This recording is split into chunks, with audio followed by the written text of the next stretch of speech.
19장. 한때 캘리포니아는 멕시코의 영토였고 그 땅은 멕시코인들의 것이었다. 그런데 누더기를 입은 미국인들이 때를 지어 이 땅으로 마구 몰려 들어왔다. 그들은 땅을 너무나 갈망한 나머지 이 땅을 빼앗아 버렸다. 수터의 땅을 훔치고 게레로의 땅을 훔친 것이다. 그들은 땅을 빼앗아 나누어 가졌으며 땅을 놓고 서로 으르렁거렸다. 그들은 갈망 때문에 이성을 잃어버린 사람들이었다. 그들은 자기들이 훔친 땅을 총으로 지켰다. 집과 흙간을 세우고 땅을 갈아엎은 농작물을 심었다. 이런 것이 그들의 소유물이 되고 소유물은 소유권이 되었다. 멕시코인들은 나약했다. 그들은 저항하지 못했다. 땅을 원하는 미국인들처럼 광적으로 원하는 것이 하나도 없었으므로 시간이 흐르면서 땅을 무단으로 차지한 사람들은 더 이상 무단 점유자가 아니라 땅의 주인이 되었다. 그들의 자식들이 따라 그 땅에서 자식들이 자라 그 땅에서 또 자식을 낳았다. 이제 그들에게 갈망은 없었다. 땅과 물과 그 위의 아름다운 하늘과 쑥쑥 솟아오르는 초록색 풀과 뚱뚱하게 살이 쪄가는 식물들의 뿌리에 대한 흉포한 갈망, 모든 것을 갉아먹고 찢어버리는 그 갈망은 사라져버렸다. 그들은 땅과 그 밖의 것들을 완전히 소유하고 있었으므로 이제는 그것들에 신경을 쓰지 않았다. 비옥한 땅과 그 땅을 갈기 위한 반짝이는 전기, 그리고 공중에서 날갯짓을 하는 풍차와 씨앗에 대한 창자를 찢어 발기는 듯한 갈망은 더 이상 존재하지 않았다. 이제는 날이 밝기도 전에 일어나 잠에서 덜 깬 새들이 처음으로 지저귀는 소리를 듣는 사람이 없었다. 집 주위로 불어오는 바람 소리를 들으며 소중한 땅으로 나가기 위해 첫 새벽의 빛이 밝아오기를 기다리는 사람도 없었다. 이런 것들은 모두 잊혔고 농작물은 달러로 계산되었으며 땅의 가치는 원금과 이자를 합한 금액으로 결정되었고 농작물은 땅에 심기도 전에 거래되었다. 흉작, 가뭄, 홍수도 이제는 사람이 죽고 사는 문제가 아니라 금전적인 손실을 뜻할 뿐이었다. 그들의 애정은 돈 때문에 점점 식어갔고 사나움도 이해 타산 속에서 조금씩 사라져 이제 그들은 농부가 아니라 농작물을 파는 장사꾼, 물건을 만들기도 전에 팔아야 하는 소규모 제조업자가 되었다. 장사꾼 노릇을 잘하지 못하는 농부들은 장사를 잘한 사람들에게 땅을 잃었다. 아무리 영리해도 땅과 농작물을 아무리 사랑해도 장사를 잘하지 못하면 살아남을 수가 없었다. 시간이 흐르면서 사업가들이 농장을 소유하게 되었고 농장은 점점 커져갔으며 농장의 숫자가 줄어들었다. 이제는 농업이 산업이 되었다. 지주들은 자기도 모르는 사이에 로마를 흉내냈다. 그들은 노예를 수입했다. 비록 노예라고 부르지는 않았지만 중국인, 일본인, 멕시코인, 필리핀인들을 수입한 것이다. 사업가들은 그들이 쌀과 콩만 먹는다고 말했다. 그놈들은 필요한 게 별로 없어. 임금을 많이 줘도 그 돈을 어떻게 해야 할지 모를걸. 그놈들 사는 꼴을 좀 봐. 그놈들이 먹는 음식을 좀 보라고. 놈들이 우스운 짓을 하면 추방해버리면 돼. 농장은 점점 커지고 지주의 숫자는 계속 줄어들었다. 이제 자기 땅에서 직접 농사를 짓는 사람들의 숫자는 한심할 정도로 적었다. 외국에서 수입한 농노들은 매를 맞으며 두려움 속에서 굶주리다가 그냥 고향으로 돌아가기도 했고 사납게 굴다가 죽임을 당하거나 국외로 추방당하기도 했다. 농장은 점점 커지고 지주의 숫자는 계속 줄어들었다. 농작물의 종류가 바뀌었다. 곡식을 심는 밭이 있던 자리에 과실나무가 자라고 전 세계로 팔려나갈 채소들이 계곡 바닥에 퍼져나갔다. 양상추, 콜리플라워, 아티초크, 감자 등 모두 사람이 허리를 구부리고 가꾸어야 하는 작물이었다. 낫이나 갱이나 갈퀴를 사용할 때는 그냥 서 있어도 되지만 줄지어 심어놓은 양상추들 사이를 지나갈 때는 반드시 벌레처럼 기어야 한다. 목화줄기 사이를 지나갈 때도 허리를 구부리고 긴 자루를 끌고 다녀야 한다. 또 콜리플라워 밭을 가로지를 때는 참외자처럼 무릎으로 기어다녀야 한다. 지주들이 더 이상 농장에서 일하지 않는 시대가 왔다. 그들은 서류로 농장을 지었다. 그리고 그들은 땅의 냄새와 느낌을 잊어버렸다.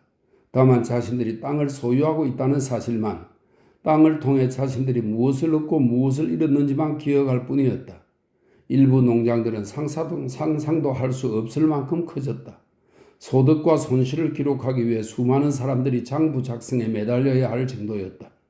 토양을 검사하고 복구시키는 데는 화학자가 투입되었고 허리를 구부린 인부들이 밭에서 가능한 한 빨리 움직이고 있는지 감시하는 데는 십장들이 투입되었다. 이런 농장주들은 사실상 가게를 운영하는 장사꾼이었다. 그는 인부들에게 임금을 지불하고 그들에게 식량을 팔아 그 돈을 다시 빼앗아왔다. 얼마 후에는 아예 임금도 지불하지 않아 장부 작성이 훨씬 쉬워졌다. 이런 농장들은 식량을 외상으로 주었다. 인부들은 이곳에서 일을 하면서 식사를 해결하다가 일이 끝나면 자신이 오히려 회사에 빚을 지고 있음을 알게 되었다. 지주들은 직접 농사를 짓지 않았을 뿐만 아니라 자신이 소유하고 있는 농장을 한 번도 보지 않은 사람도 많았다. 그런데 땅을 빼앗긴 사람들이 서부로 몰려오기 시작했다. 캔자스, 오클라호마, 텍사스, 뉴멕시코, 네바다, 아칸소 등지에서 흙먼지와 트랙터에 밀려난 사람들이 몰려왔다. 자동차에 짐을 가득 싣고 대상처럼 길을 나선 이 사람들은 집도 없고 먹을 것도 없었다. 2만 명이 5만 명으로 10만 명으로 20만 명으로 불어났다. 그들은 굶주린 배를 안고 불안한 모습으로 끊임없이 산을 넘어왔다. 잠시도 가만히 있지 못하고 일자리를 찾으려고 개미떼처럼 허둥지둥 돌아다니는 사람들. 그들은 짐을 지는 일이든 밀거나 잡아당기는 일이든 과일을 따는 일이든 작물을 베는 일이든 가리지 않았다. 무슨 짐이라도 지려고 들었다. 먹을 것을 구하기 위해 아이들이 굶주리고 있어요. 살 곳도 없습니다. 그들은 개미처럼 허둥거리며 일자리와 먹을 것을 구하려 했다. 그리고 그들 중 대부분이 땅을 원했다. 우린 외국인이 아닙니다. 7대째 미국에 살고 있는 미국인이에요. 그전에는 아일랜드, 스코틀랜드, 잉글랜드, 독일에서 살았지만 우리 조상 중에는 독립전쟁에 참전한 사람도 있습니다. 남북전쟁에 나갔던 사람도 많고요. 남군과 북군 양편에 모두 미국인이에요. 그들은 굶주렸고 사나웠다. 그들은 새로운 고향을 찾을 수 있으리라는 희망을 품고 있었지만 이곳에서 발견한 것은 오로지 정오뿐이었다. 오키들, 지주들은 오키들을 미워했다. 자기들은 연약한 반면 오키들은 강인하다는 것. 자기들은 피둥피둥 살이 쪘지만 오키들은 굶주렸다는 것을 알고 있기 때문에 사납고 굶주린 사람이 무장을 하면 연약한 사람한테서 얼마나 쉽게 땅을 훔칠 수 있는지를 그들의 할아버지들이 이미 얘기해 주었는지도 모른다. 도시의 장사꾼들도 오키들을 미워했다. 오키들이 빈 털털이였기 때문에 장사꾼들의 경멸을 받는데 이보다 더 지름길은 없다. 장사꾼들은 정확하게 반대의 조건을 갖춘 사람들에게 찬사를 보낸다. 도시 사람들, 소규모 은행가들도 오키들을 미워했다. 그들에게서 얻어낼 수 있는 것이 없었기 때문에 그들은 아무것도 가진 게 없었다. 노동자들도 오키들을 미워했다. 배고픈 사람은 반드시 일자리를 구하려 할 테니까 만약 오키들이 무슨 수를 써서든 일자리를 구하려 한다면 임금을 지불하는 사람들은 자동적으로 임금을 깎을 것이다. 그래서 아무도 돈을 더 받지 못하게 될 것이다. 땅을 빼앗긴 이주민들이 캘리포니아로 흘러들어왔다. 25만 명, 30만 명쯤. 그들이 떠나온 땅에서는 새 트랙터들이 땅 위를 오가고 있었고 소작인들이 강제로 쫓겨나고 있었다. 새로운 물결이 움직였다. 땅과 집을 빼앗기고 더 강인해져서 위험해진 사람들의 물결이. 캘리포니아 사람들은 재산, 사회적 성공, 오락, 사치품, 은행 거래의 안전성 등 많은 것을 원했지만 새로 이주해온 야만인들이 원하는 것은 두 가지밖에 없었다. 땅과 먹을 것. 그들에게 이 두 가지는 하나였다. 캘리포니아인들이 원하는 것은 한마디로 표현할 수 없었지만 오키들이 원하는 것은 바로 길가에 널려 있었기 때문에 모두들 눈으로 보면서 갖고 싶어 했다.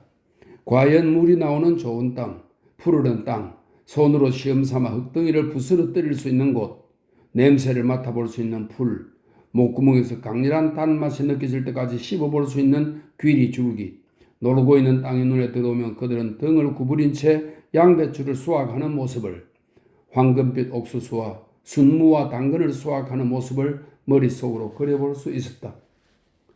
집도 없고 배고픈 남자가 옆자리와 뒷자리에 각각 아내와 여인, 아이들을 태우고 차를 몰다 보면 놀고 있는 땅이 보였다. 식량을 생산할 수는 있지만 이윤을 만들어낼 수는 없는 땅을. 그 남자는 그렇게 땅을 놀리는 것이 죄악이며 여인, 아이들을 해치는 범죄라고 생각할 것이다. 그리고 길을 따라 차를 몰면서 땅이 눈에 띌 때마다 유혹을 느끼고 이 땅을 차지해 농사를 지어서 아이들을 튼튼하게 만들고 아내를 조금 편안하게 해주고 싶다는 욕망을 느낄 것이다. 그 유혹은 항상 그의 눈앞에 있었다. 땅이 그를 쿡쿡 찔러대고 좋은 물이 흐르는 토지 회사의 수로들도 그를 쿡쿡 찔러댔다. 남쪽으로 내려오면 나무에 매달린 황금빛 오렌지들이 눈에 들어왔다. 검푸른 나무에 매달린 작은 황금빛 오렌지들. 여인 자식들을 위해 오렌지를 따가는 사람들을 막으려고 엽총을 든 경비원들이 순찰을 돌았다. 값이 너무 내리면 오렌지들을 그냥 버릴 거라면서. 사람들은 낡은 차를 몰고 시내를 들어왔다. 그리고 일자리를 찾으려고 여러 농장들을 돌아다녔다. 오늘 밤에는 어디서 자야 하나? 강가에 후보빌이 있어요. 거기 가면 오키들이 우글우글해요. 사람들은 낡은 자동차를 후보빌로 몰았다. 다시 사람들에게 물어볼 필요는 없었다. 어느 도시에나 변두리에는 후보빌 같은 곳이 있었으므로 그 빈민가는 물 가까이에 자리 잡고 있었다. 사람들은 집이 아니라 천막에서 살았다. 잡초를 엮어 만든 울타리 종이로 만든 집, 커다란 폐물더미, 새로운 사람들은 식구들과 함께 차를 몰고 들어가 후보빌의 주민이 되었다. 그런 마을은 항상 후보빌이라 불렀다. 그들은 가능한 한 물과 가까운 곳에 천막을 세웠다. 천막이 없는 사람들은 도시의 쓰레기장으로 가서 마분지를 가져다가 집을 지었다. 비가 오면 이런 집들은 녹아서 썰려가 버렸다. 후보빌에 자리를 잡은 사람들은 일자리를 구하려고 일대를 돌아다녔다. 얼마 남지 않은 돈은 일자리를 구하러 다니는 동안 자동차 휘발유 값으로 들어갔다. 저녁이 되면 남자들이 한데 모여 이야기를 나눴다. 그들은 바닥에 쭈그리고 앉아 자기들이 본 땅에 대해 이야기했다. 여기서 서쪽으로 가면 3만 에이커나 되는 땅이 있어. 그냥 놀고 있더라고 젠장. 그 땅만 있으면 땅이 5에이커만 있어도 내가 못할 일이 없는데 아이고 먹고 싶은 걸 뭐든지 구할 수 있을 텐데. 그거 알아? 농장에 채소도 없고 닭도 없고 돼지도 없어. 여기 사람들은 딱 한 가지만 기른다고. 예를 들면 목화나 복숭아나 양상추 같은 걸로. 다른 어디에든 오로지 닭만 키우는 곳도 있겠지. 여기 사람들은 앞마당에서 기를 수 있는 것들을 돈 주고 다 사먹는다니까. 젠장, 돼지 2마리만 있어도 못할 일이 없을 텐데. 그건 자네 것이 아니야. 앞으로도 그럴 거고. 앞으로 어떻게 한다지? 이런 식으로 애들을 키울 수는 없잖아. 천막촌 사람들이 서로 속삭이는 얘기를 통해 소문이 퍼지는 경우도 있었다. 세프트에 일자리가 있다더라. 그러면 사람들은 밤중에 자동차에 짐을 싣고 너도 나도 고속도로로 몰려 나왔다. 일자리를 잡으러 달려가는 것이다. 그렇게 달려가 보면 필요한 인원보다 5배나 많은 사람들이 몰려있곤 했다. 일자리를 잡으러 몰려온 사람들, 어떻게 해서든 일자리를 잡으려고 밤중에 몰래 달려온 사람들, 길가에는 그들을 유혹하는 것들이 널려 있었다. 식량을 생산할 수 있는 땅들이. 적은 주인이 있어 우리 것이 아니야. 그래도 혹시 우리가 저 땅을 조금 얻을 수 있을지도 몰라. 아주 조금만이라도. 바로 저 아래에 밭이 있는데 지금은 흰독말 풀만 자라고 있어. 젠장. 땅만 조금 있으면 온 식구가 충분히 먹을 수 있는 감자를 키울 수 있을 텐데. 그건 우리 것이 아니야. 저긴 흰독말 풀이 자라게 내버려 두는 수밖에 없어. 가끔 시도를 해보는 사람들이 있었다. 몰래 들어가서 땅을 조금 개간하는 것이다. 그들은 마치 도둑처럼 땅의 비옥함을 조금 훔치려 했다. 잡초 속에 숨은 비밀의 밭을 만드는 것이다. 그들은 당근과 순무를 심고 감자도 심은 다음 저녁에 그 훔친 땅으로 몰래 들어가서 괭이질을 했다. 가장자리의 잡초는 그냥 놔둬. 그래야 우리가 뭘 하고 있는지 아무도 모를 테니. 중간에도 키가 큰 놈으로 잡초들을 조금 놔둬. 저녁에 몰래 이루어지는 비밀의 바깥국이 그들은 녹슨 깡통으로 물을 날랐다. 그러다가 어느 날 보안관보가 나타났다. 이게 무슨 짓들이야? 저는 나쁜 짓을 하지 않았습니다요. 내가 네 놈을 감시하고 있었어. 여기 네 땅이 아니잖아. 넌 지금 남의 땅을 침범한 거야. 여기서 농사를 짓는 사람이 없어서요. 제가 이 땅을 망가뜨린 것도 아니고요. 이 뻔뻔스러운 놈들, 조금 있으면 이 땅이 제 것인 줄 알 테지. 너 혼날 줄 알아? 이 땅이 네 것인 줄 알지? 당장 나가. 초록색 당근 싹들이 발에 채이고 순무 이파리들이 짓밟혔다.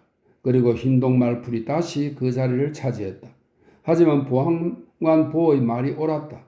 작물을 기르면 그것으로 주인이 되는 것이다.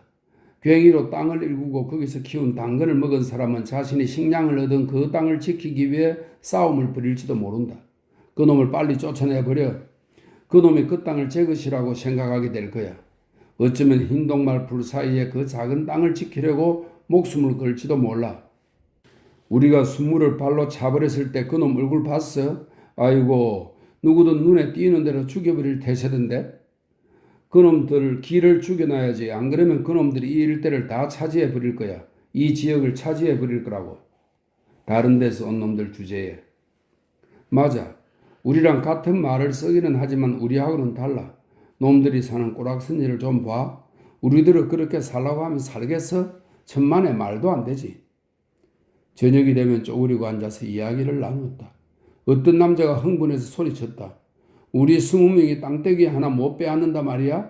우리에게는 총도 있잖아. 그냥 가서 빼앗아 버리고 이러는 거야. 할 수 있으면 쫓아내봐. 못할 이유가 없잖아. 놈들이 우리를 쥐새끼처럼 쏴버릴 거야. 그럼 자네는 어느 쪽이 좋아? 죽는 거? 아니면 여기 있는 거? 땅속에 묻히는 거? 아니면 말의 자루를 이어 붙인 집에서 사는 거? 아이들한테는 어느 쪽이 좋을 것 같아? 지금 죽는 거? 아니면 놈들이 영양실조라고 부르는 병으로 2년 후에 죽는 거? 일주일 내내 우리가 뭘 먹었는지 알아? 서디슨 쉐기프라고 밀가루 반죽 튀김이야. 튀김을 만들 밀가루는 어디서 났는지 알아? 화물차 바닥을 썰어서 가져온 거라고. 천막촌에서 사람들은 이야기를 나누고 엉덩이가 뚱뚱한 보안관 보들은 그 뚱뚱한 엉덩이에 총을 차고 그만한 걸음걸이로 천막촌을 걸어다녔다. 놈들한테 겁을 줘야 돼. 놈들을 얌전히 눌러놔야지. 그렇지 않으면 놈들이 무슨 짓을 할지 아무도 몰라. 젠장, 놈들은 남부의 깜둥이들만큼이나 위험하다고. 놈들이 한테 뭉치는 날에는 무슨 수를 써도 놈들을 막지 못할 거야. 로렌스빌에서 어떤 보안관보가 무단 거주자를 쫓아냈다. 그러나 그 무단 거주자가 저항하는 바람에 보안관보는 무력을 사용할 수밖에 없었다. 무단 거주자의 11살짜리 아들이 22구경 소총으로 보안관보를 쏘아 죽였다. 방울뱀 같은 놈들을 상대할 때는 설마가 사람 잡는 법이야? 놈들이 뭐라고 떠들어대면 우선 총부터 쏴. 애가 경찰을 죽이는 마당에 어른은 뭔들 못하겠어? 요는 놈들보다 더 거칠어져야 한다는 거야. 놈들을 거칠게 다루어 겁을 주라고. 놈들이 겁을 먹지 않으면, 놈들이 버티고 서서 같이 총을 쏴대면 이놈들은 어릴 때부터 총을 만졌어. 총은 그놈들 몸의 일부야. 놈들이 겁을 먹지 않으면 어떡하지? 언젠가 놈들이 무리를 지어서 이 땅으로 몰려오면 어떡하지? 롬바르드족이 6세기에 이탈리아를 정복한 것처럼, 게르만족이 고을에서 그랬던 것처럼, 터키족이 비잔티움에서 그랬던 것처럼 롬바르족이나 게르만족이나 터키족도 땅에 굶주려 있었고 무기도 변변찮았어. 그런데 군대도 그놈들을 막지 못했다고. 학살하려고 겁을 줘도 놈들을 막을 수 없었단 말이야. 자기뿐만 아니라 애들까지 굶주리고 있는 사람한테 어떻게 겁을 줄 수 있겠어? 그런 사람들은 무슨 일이 있어도 겁을 내지 않아. 그 무엇보다 무서운 게 뭔지 알고 있으니까. 후보빌레에서는 남자들이 이야기를 나눴다. 할아버지는 옛날에 인디언들한테서 땅을 빼앗았대. 그건 옳은 일이 아니야. 우리가 지금 여기서 이야기를 나누고 있지만 자네가 말하는 건 도둑질이라고. 난 도둑이 아니야. 그래? 자네 그저께 밤에 나머지 현관에서 우유를 한 병 훔쳤잖아. 구리줄도 훔쳐다가 팔아서 고기를 샀고. 그래. 하지만 애들이 배를 골고 있었어. 그래도 그건 도둑질이야. 페어필드 목장 말인데 그게 어떻게 그놈들 것이 됐는지 알아? 거긴 전부 정부 땅이어서 누구나 가질 수 있었어. 그런데 페어필드 영감이 샌프란시스코에 가서 술집을 돌아다니면서 주정뱅이 300명을 끌어모았지. 그 주정뱅이들이 땅을 차지했어. 페어필드는 그놈들한테 음식하고 술을 대줬고, 그러다가 놈들 덕분에 그 땅이 쓸만한 곳이라는 걸 알게 되자 페어필드 영감이 놈들한테서 그 땅을 빼앗아버린 거야. 영감은 그 땅을 사는데 1에이크당 싸구려 술 1파인트가 들었다고 말하곤 했지. 자네라면 그런 것도 도둑질이라고 하겠어? 글쎄, 옳은 일은 아니지만 그 영감이 그것 때문에 감옥에 가지는 않았잖아. 그렇지. 그 영감은 그 일 때문에 감옥에 가지 않았어. 그리고 집 마차에 배를 싣고 땅이 죄다 물에 잠겨서 배를 타고 왔다고 보고한 놈도 감옥에 가지 않았어. 국회의원이랑 주의회 의원을 매수한 놈들도 감옥에 가지 않았고, 캘리포니아주 곳곳에 있는 후보빌에서 이런 이야기들이 오갔다. 그런데 어느 날 경찰의 기습 단속이 있었다. 보안관포들이 무장을 하고 무단 거주자들의 천막촌을 덮친 것이다. 나가 보건부의 명령이다. 이 천막촌이 보건에 위협이 되고 있어. 우리들을 어디로 가라는 겁니까? 그건 내 할 바 아니지. 우리는 니놈들을 여기서 쫓아내라는 명령을 받았다. 30분 후에 여기다 불을 지를 거야. 저 아래쪽에 장티푸스 환자가 있어요. 그 병을 사방에 퍼뜨릴 작정입니까? 우리는 니놈들을 여기서 쫓아내라는 명령을 받았다. 나가. 30분 후에 우리가 이 천막촌을 태워버릴 거야. 30분 후 종이로 만든 집과 잡초를 엮어 만든 오두막들에서 하늘을 향해 연기가 솟아올랐다. 사람들은 각자 자기 자동차를 몰고 고속도로로 나가 또 다른 후보비를 찾아갔다. 캔자스와 아칸소, 오클라호마와 텍사스와 뉴멕시코에서는 트랙터들이 들어와 소작인들을 쫓아냈다. 캘리포니아에 이미 30만 명이 와 있었고 지금도 계속 사람들이 밀려들고 있었다. 캘리포니아의 도로들은 물건을 미는 일이든 드는 일이든 가리지 않고 일을 하려고 개미처럼 정신없이 뛰어다니는 사람들로 가득 찼다. 한 사람이 들 수 있을 만한 짐을 들어 올릴 때마다 5명이 그 일을 하겠다고 달려들었다. 한 사람의 배를 채울 수 있는 음식이 있으면 5명이 입을 벌렸다. 대지주들, 소요가 일어나면 땅을 잃을 수밖에 없는 대지주들은 역사를 살펴보면 굉장한 사실을 알아낼 수 있었다. 재물이 소수의 손에 집중되면 반드시 누군가가 그 재물을 빼앗아 간다는 것. 그리고 이와 더불어 대다수의 사람들이 굶주림과 추위에 시달리다 보면 자기들에게 필요한 것을 빼앗기 위해 무력을 동원한다는 사실도 알 수 있었다.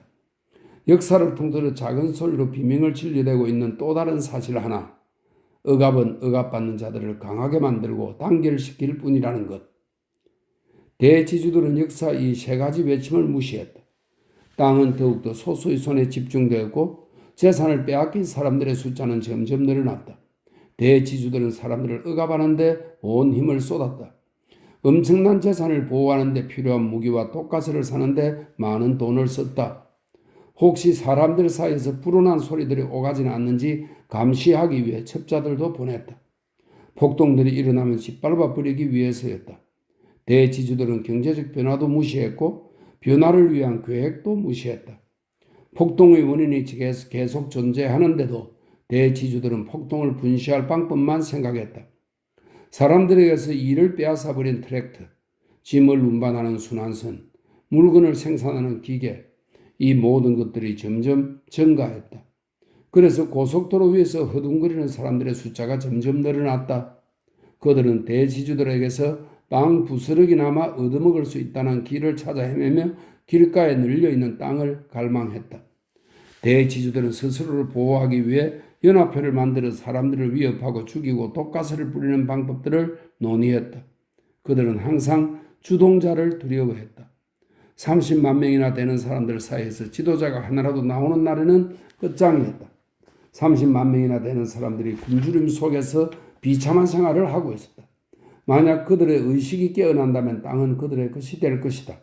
그때는 이 세상의 모든 독가스와 총을 동원해도 그들을 막을 수 없을 터였다. 엄청난 재산 때문에 인간보다 더 위대한 존재이자 더 못한 존재가 되어버린 대지주들은 자신들의 파멸을 향해 다름질쳤다. 궁극적으로 자신들을 파괴해버릴 모든 수단을 다 사용한 것이다. 모든 수단, 모든 폭력, 후보빌에 대한 모든 기습 단속, 초라한 천막촌을 으쓱거리며 돌아다니는 모든 보안관보들은 운명의 날을 조금씩 미루면서 결국 그날이 올 수밖에 없다는 사실을 더욱 확고한 사실로 만들었다. 바닥에 쭈그리고 앉은 남자들, 날카로운 표정의 남자들, 그들의 몸은 굶주림 때문에 여위였으며 허기에 맞서 싸우느라 단단해져 있었다. 눈은 음침했고 턱은 단단했다. 그들 주위에는 풍요로운 땅이 있었다. 저 아래 네 번째 천막에 사는 아이 얘기 들었어? 아니, 내가 금방 돌아왔거든. 그 아이가 자다가 울면서 대굴대굴 구르더래. 식구들은 기생충이 생긴 줄 알고 약을 먹였는데 애가 죽어버렸다는구먼. 혀가 까맣게 되는 병이었는데 영양가 있는 음식을 먹지 못해서 생기는 병이라더군. 애가 불쌍하네. 그렇지. 그런데 식구들이 그 애를 묻어줄 수가 없어서 애가 군립 공동묘지에 묻혔대. 아이고 젠장. 사람들이 주머니에서 동전들을 조금 꺼냈다. 아기가 죽은 천막 앞에는 작은 동전 더미가 생겼다. 가족들이 그것을 발견했다. 여기 사람들은 좋은 사람들이야. 우리는 착한 사람들이야. 하나님, 착한 사람들이 전부 가난해지지 않는 세상에 오게 해주세요. 아이들이 음식을 제대로 먹을 수 있는 세상이 오게 해주세요. 지주연합회는 언젠가 이런 기도가 멈추리라는 것을 알고 있었다. 그때가 그들에게는 끝장이었다.